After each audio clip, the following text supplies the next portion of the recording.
ಸಾಧ್ಯತೆ ಇದೆ ಅಂತ BK ಹರಿಪ್ರಸಾದ್ ಹೇಳಿಕೆ. ಅಯೋಧ್ಯೆಯಲ್ಲಿ ರಾಮ ಮಂದಿರ ಉದ್ಘಾಟನೆ ಸಂದರ್ಭದಲ್ಲಿ ಗೊತ್ತಾದಂತೆ ಮತ್ತೆ ಗಲಾಟೆ ಆಗ್ತದೆ ಅಂತ ಮಾಹಿತಿ ಅಲ್ಲೋ ಅಂದ್ರೆ ಈ ರಾಮ ಮಂದಿರ ಕಾರ್ಯಕ್ರಮಕ್ಕೆ ಹೋಗಿ ಬರುವಾಗ ಕರಸೇವಕರು ಯಾವ ರೀತಿ ಗೋಧ್ರಾದಲ್ಲಿ ಘಟನೆ ನಡೀತು ಆ ತರದ್ ಮತ್ತೆ ಪುನರಾವರ್ತನೆ ಇವ್ರು ನೋಡ್ಬೇಕಲ್ಲ. ಗೋಧ್ರಾದಲ್ಲಿ ಸುಟ್ಟಾರ ಮುಸ್ಲಿಮರು ಹಿಂದೂಗಳನ್ನು ಸುಟ್ಟರು. ಸರ್ಕಾರ ಜವಾಬ್ದಾರಿ ಐತಿ ಹಿಂದೂಗಳ ರಕ್ಷಣೆ ಕೊಡೋದು. ಸರ್ಕಾರ ಗೋಧ್ರಾದ ಮಾದರಿ ಆಗ್ತದೆ ಅಂತ ಹರಿಪ್ರಸಾದ್ ಅವ್ರು ಹೇಳ್ತಾರೆ. ಅಂದ್ರೆ ಏನ್ ಮಾಡ್ತಿದ್ದಾರೆ ಅವ್ರು ಮುಖ್ಯಮಂತ್ರಿಗಳು?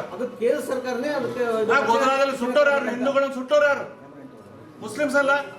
ಇಲ್ಲೂ ಅದನ್ನ ಹೆದರ್ಸ್ತೀರಿ, ಹಿಂದೂಗಳಿಗೆ ಕರ್ನಾಟಕದಲ್ಲಿ ಹೆದರ್ಸ್ತೀರಿ, ಗೋಧ್ರಾದಲ್ಲಿ ಮಾಡ್ತೇವೆ ಅಂತ ಹೇಳಿ. ಜವಾಬ್ದಾರಿ ಕ್ಯಾಮ್ರಾ ಗೋಧ್ರಾದ ಹೆದರಿಕೆ ಆಗ್ತೀರಿ ನಮಗೆ. ಆದ್ರೆ ನೋಡ್ತೇವೆ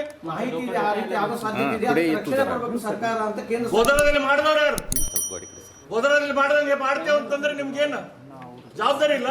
ಹಿಂದೂಗಳನ್ನು ಸುಡ್ತೀರಿ ನೀವು.